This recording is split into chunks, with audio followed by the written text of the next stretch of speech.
All set, Mills? Okay, excellent. Good morning. This is a convening of the Massachusetts Gaming Commission for an adjudicatory hearing. We are holding this meeting virtually, so I do want to do our roll call. Good morning, Commissioner O'Brien. Good morning, I'm here. Good morning, Commissioner Hill. Good morning, I'm here.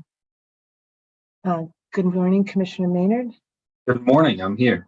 Then we'll get started. Commissioner Skinner is absent today, and she has given me permission to say that she wishes she could be here, but she does have a medical appointment that just was an unavoidable conflict. And so we have her permission to move forward on this matter. So commissioners, because this is an adjudicatory hearing and more formal, legal has prepared remarks to help us remind us of the procedure and also the process, and also to really serve as a roadmap for us. So we'll get started. Good morning, and today is Monday, November 6, 2023. This is an adjudicatory hearing before the Massachusetts Gaming Commission relative to the application for a license to conduct a racing meeting for calendar year 2024, submitted by Plainville Gaming and Redevelopment, LLC, which I'll refer to as PGR.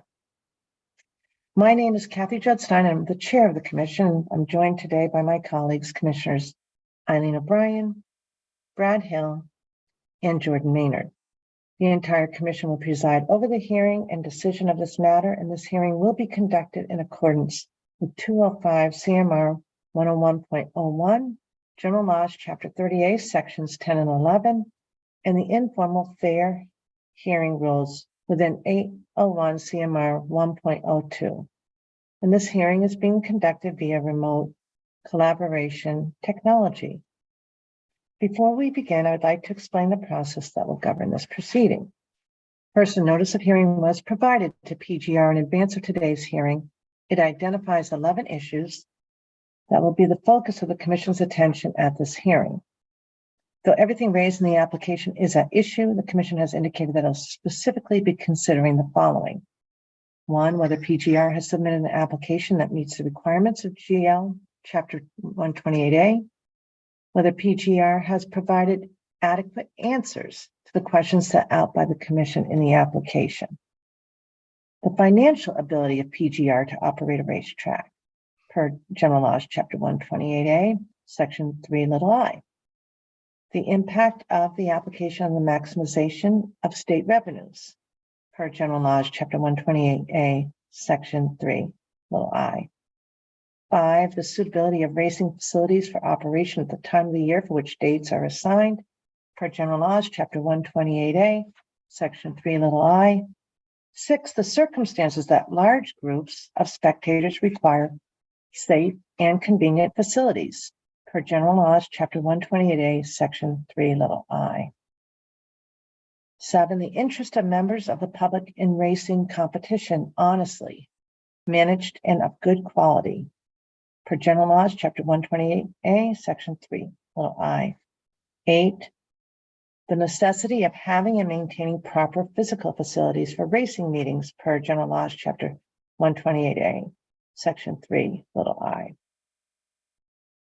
9, the economic interests and investments of those who in good faith have provided and maintained such facilities per General Laws, Chapter 128A, Section 3(i). And 10, whether the applicant is financially responsible, able to meet obligations to the Commonwealth, has suitable and safe facilities for the service of patrons, and is likely to conduct racing in accordance with approved practices and in a manner consistent with the public safety, health, morals, and welfare, including the suitability of the applicant and its leadership to hold or conduct a racing meeting. And finally, 11, the reputation for honest dealing and gaming history of the applicant's ownership and leadership. At the conclusion of my opening comments, this proceeding will commence with the presentation of the evidence in this matter. Specifically, PGR will be called upon to present its application and call additional witnesses, if any. Any commissioner may question any witness who is testifying at any point during or after their presentation. The commission may then request testimony from any individual listed on the notice of hearing or witness list, including but not limited to Dr. Alexandra Lightbound, MGC Director of Racing. PGR may also ask questions of any witness who testifies. PGR may raise any objection it desires at any time. However, the basis for all objections must be clearly stated. And finally, at the conclusion of all the evidence, PGR will be provided an opportunity to make a closing statement to summarize its view of the evidence. Before we begin, I understand that there are pre-marked exhibits that have been prepared in advance of this hearing. Those exhibits are identified on the exhibit list that has been circulated. They are as follows, and there are several. Exhibit 1, Plainville Gaming and Redevelopment LLC's application for license to hold or conduct a racing meeting at Plainridge Racecourse for calendar year 2024, dated September 29, 2023. Exhibit 2, notice of November 6, 2023, hearing Ray, application dated October 25th, 2023. Exhibit 3, notice of October 23rd, 2023, public hearing Ray, application dated October 13, 2023. Exhibit 4, recording of October 23, 2023, public hearing Ray, application. Exhibit 5, written testimony submitted to the commission Ray, application. Exhibit 6, excerpt from the 1962 Commonwealth of Massachusetts election statistics, public document number 43, and Exhibit 7, additional exhibits to application. So are there any objections to exhibits 1 through 7 being marked and entered into evidence? None. Okay, thank you, Director O'Toole. We're all set then, legal? Madam Chair, if I can note, we did receive one additional comment this morning. So it has not specifically been added to Exhibit 5, all the written comments that we have in this matter. Technically speaking, the comment period did close on November 30th, or excuse me, on October 30th, and then all exhibits were distributed between parties, between the commission and PGR. So we thought it would be best to just flag the comment to the commissioners and share it with Director O'Toole, and then maybe pause for a brief discussion as to whether or not to include it in Exhibit 5. And you've had the opportunity this morning to share that with Director O'Toole. Yes, I saw the comment. We have no objection to it. If you determine to allow it, we have no objection to it. And have the commissioners seen it yet? Is within the exhibit and witness package on MGC file share. However, it just hasn't been appended to Exhibit 5. It's marked as a new comment, commissioners. Yeah. Is there any way that we could have it in a little bit in a place a little bit more easily accessible for me? Let me just a lot one of moment. steps. Maybe in an email. I had a brief conversation with Todd beforehand, but haven't seen it.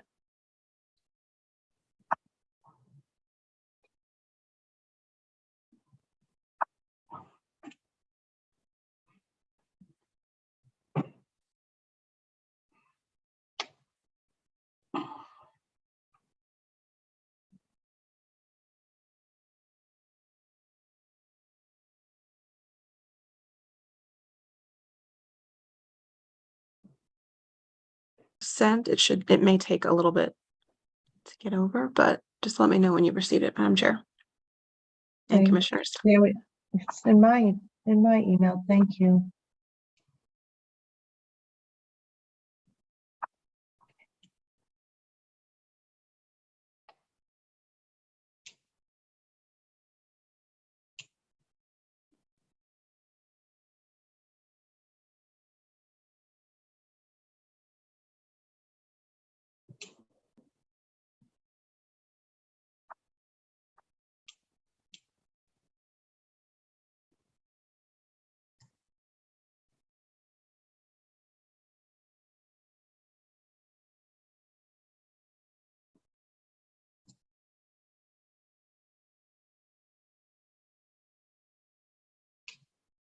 I received it, Madam Chair. Had a chance, everybody had a chance to read it?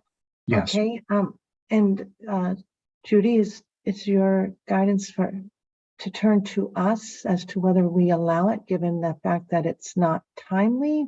What is your guidance for us? Correct. So the commission does have the discretion of whether or not to allow it in.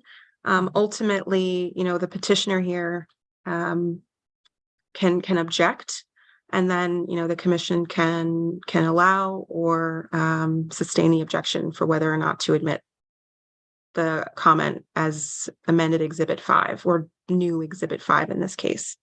Right. So Director O'Toole's already indicated that there's no objection from the petitioner. Commissioners, do you have any concerns with Commissioner O'Brien? Given the fact that petitioner doesn't object, my recommendation would be to add it to Exhibit 5.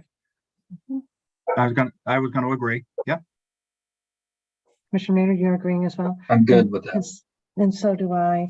And so we'll just want to make sure that that gets coordinated into the exhibit and then into the packet that I think has been made available. Correct. Okay, excellent. This for coordinating that. document will become page 6 of current Exhibit 5. Okay, thank you. Thank you, Madam Chair. All right.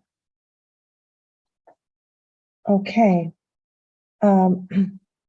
So with that amendment to Exhibit 5, those exhibits shall be admitted into evidence.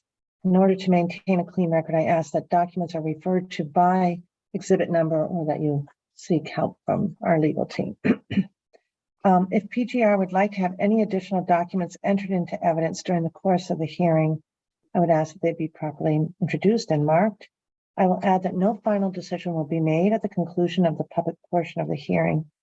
Instead, after the proceeding, the commission will privately deliberate and ultimately issue a written decision. If at any point during the commission's deliberations it determines that additional testimonial or documentary evidence is desirable, it reserves the right to ask PGR to provide such evidence prior to a final decision being made.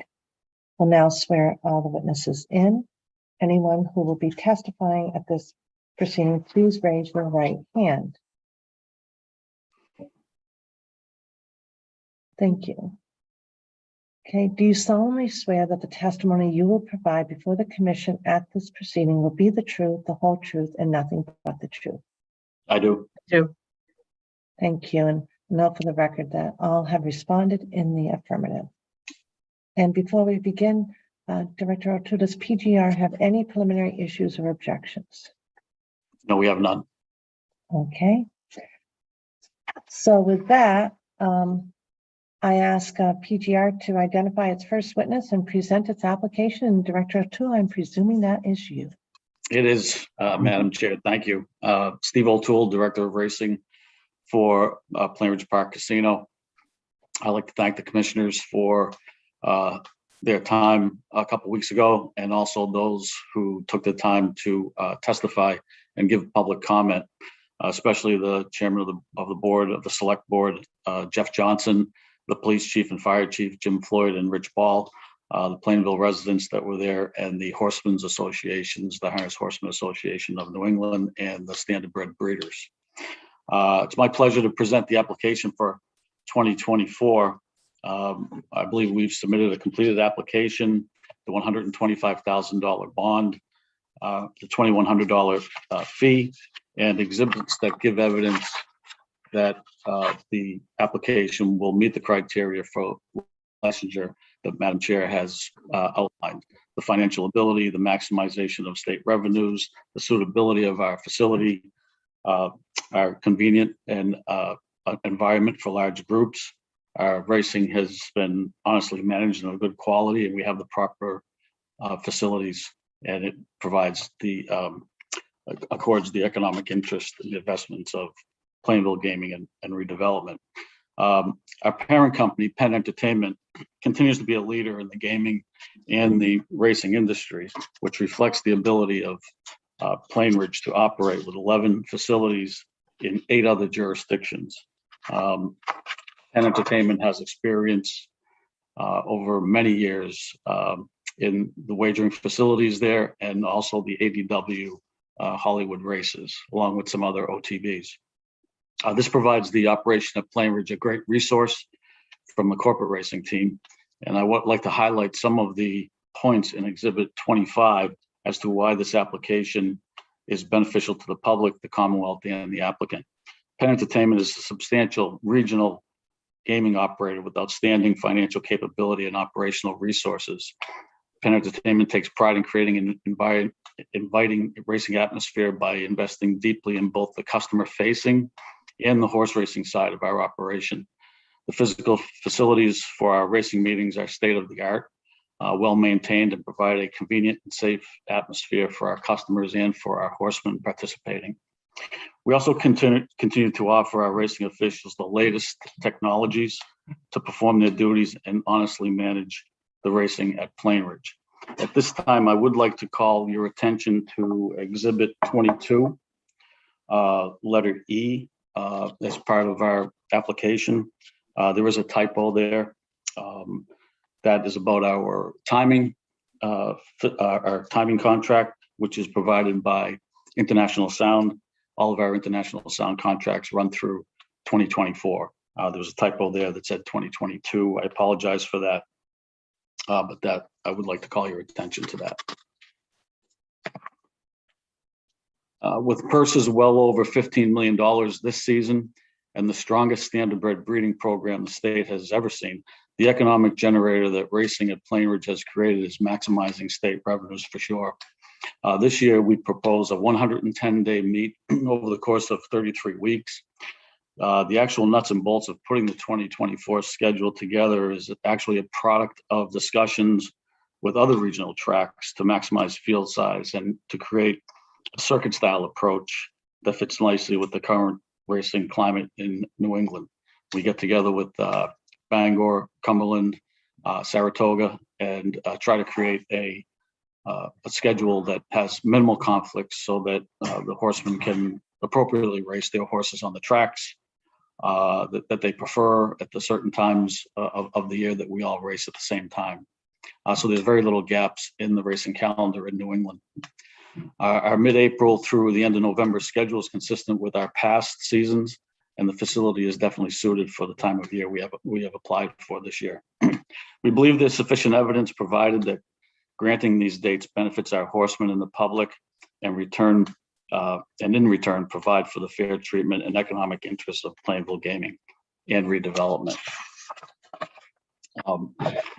Thank you for the opportunity to present today. I can answer any questions that you may have regarding my testimony, the application, any of the submissions that are before you, and any racing questions in general.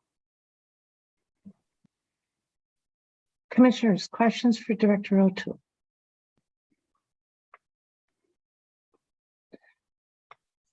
So, and then we also will have questions for Dr. Lightbound. So Director O'Toole, I will ask thank you for the application, and thank you for acknowledging those who testified at the public hearing at Plainville last week or week before, I guess, 24th. I guess I just want to ask the question. You have maintained a very, we're very, very fortunate that the record that you have really accrued over your time of your directorship has been limited in terms of any injuries to the horses or to the human athletes. So we, of course, prioritize the safety of all the individuals who work at the track as well as the horses. I just want to confirm that there's always budgetary matters that arise when you are managing operations that are complex like these. Have you ever felt at any point in time that that you're not able to do all the things operationally that you want to really make this best in class for the safety of the horses and the human athletes? Yeah, absolutely. I have a great resource at Penn National the Vice President of Racing Operations, Chris Marcolane, who oversees all the racetracks, is well versed in both the thoroughbred and the standardbred racing, and he is a great resource for any issues that come up.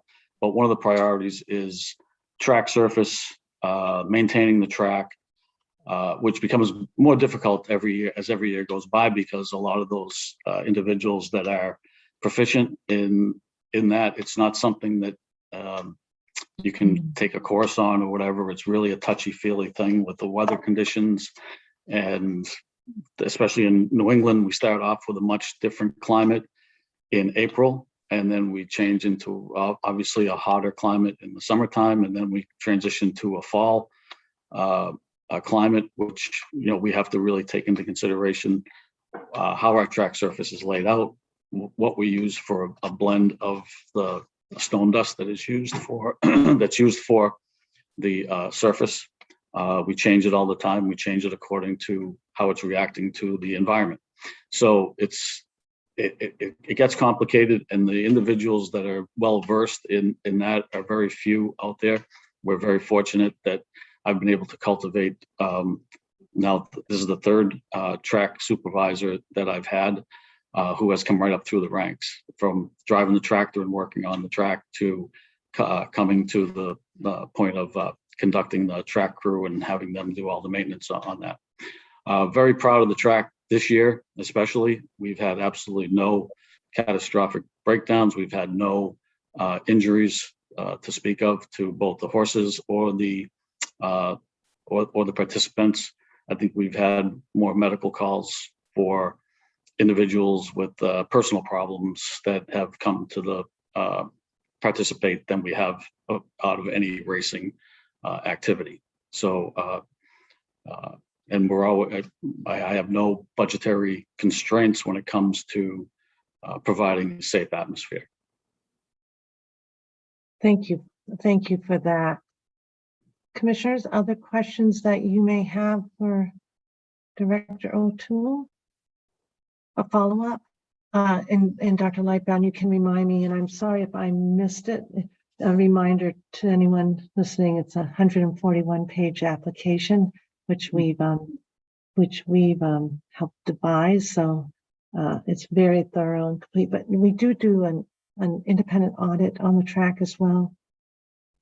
Yes, that's been something that the commission has put in their response to the application. When they approve it, they ask that the track have an independent track expert come in and evaluate the track each season.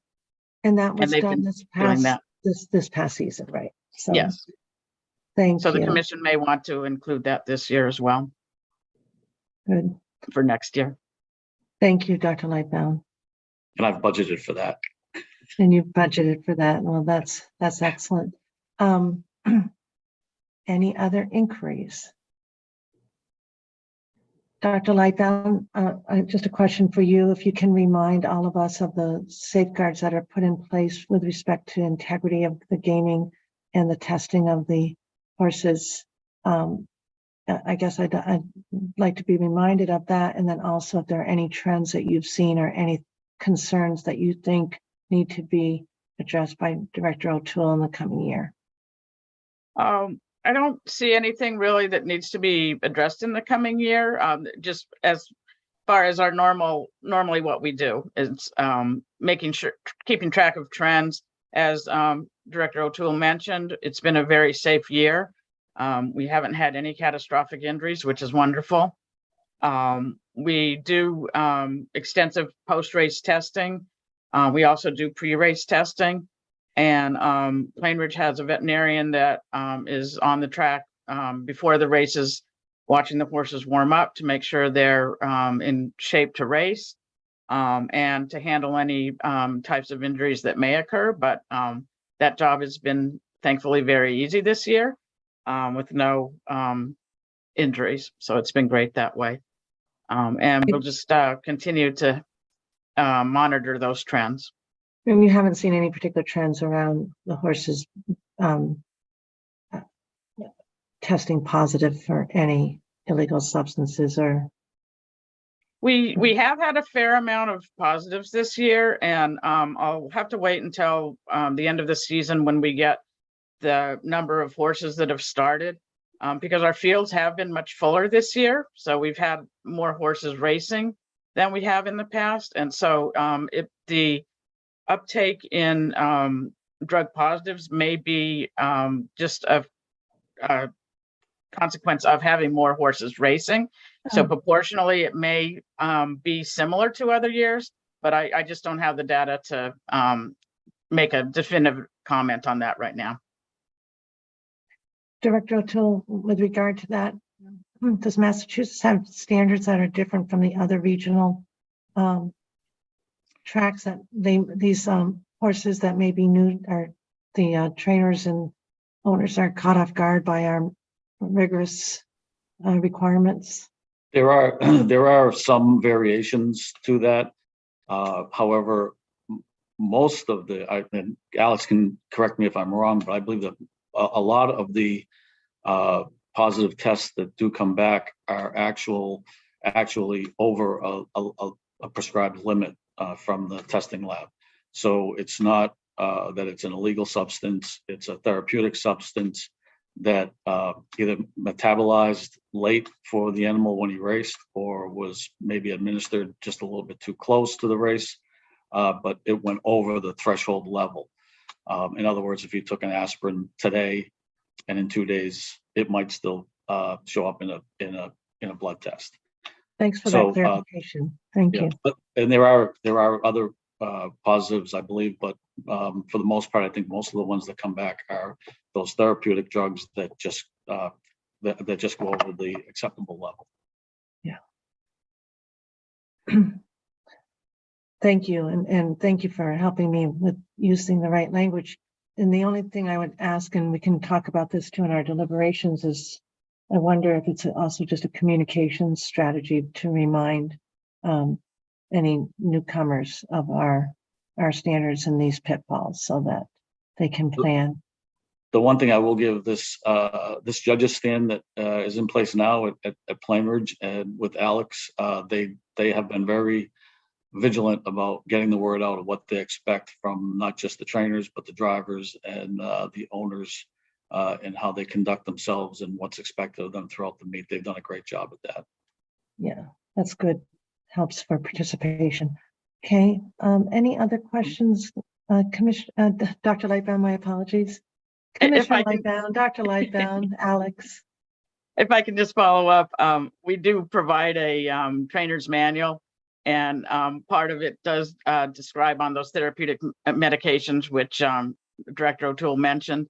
It does give some guidelines on how to give them, and so we try to be as proactive. We're not looking we would rather have no positives, so we try to guide the horsemen as best we can, and let them know what the expectation is. Excellent, thank you. Well, those were my primary concerns. I'm always thinking of the integrity and the safety, and thank you, Director O'Toole, for a wholesome application to you and to Penn. Commissioners, anything else while we have Steve and Alex available? I'm going to ask this question for Dr. Lightbound. As far as Exhibit 2728 goes, I remember having a long conversation last year and bringing myself up to speed on the simulcasting imports, exports. Are you comfortable with these? Are these good to go in this application? Do you think, Dr. Lightbound? Yes, as it does mention in the application, they have to get their some of the information into us before the meet opens. So, Chad Bork will be following up on those contracts and all with Penn.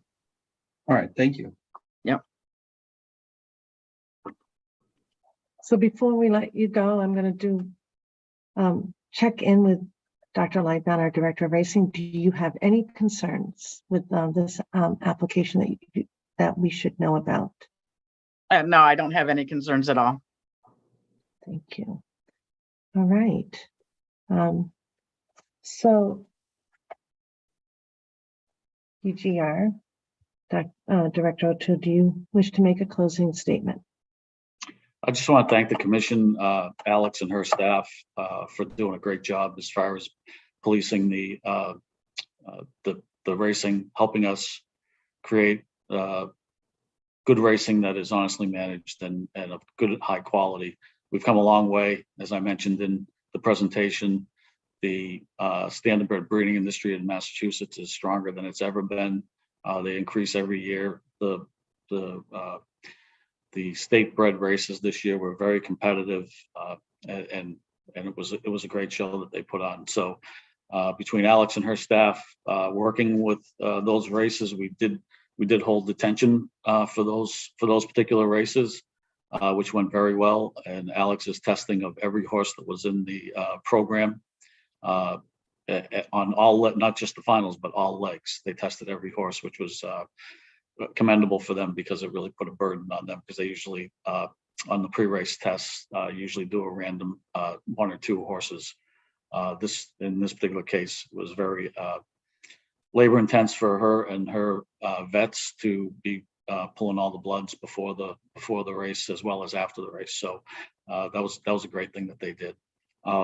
But other than that, I just want to thank the commissioners for taking the time this morning and the time a couple of weeks ago to come to Plainville. And thank you. And I hope you look favorably on our application for 2024. We look forward to another successful season. Thank you, Steve. And unless there are any further matters that PGR and my fellow commissioners would like to address, we will now conclude this portion of the proceeding. Are we all set? Okay. The commission will deliberate about the matter in private and issue, as I mentioned, a written decision. The proceeding at this point, however, remains open. If at any point during deliberations, the commission determines that further testimonial or documentary evidence is desirable, it may send notice of such to the applicant and provide instructions as to how to proceed. Thank you. Thank you to the legal team, and we are now adjourned. In terms of our virtual platform, commissioners, do we have, I don't think we have a different invitation, do we?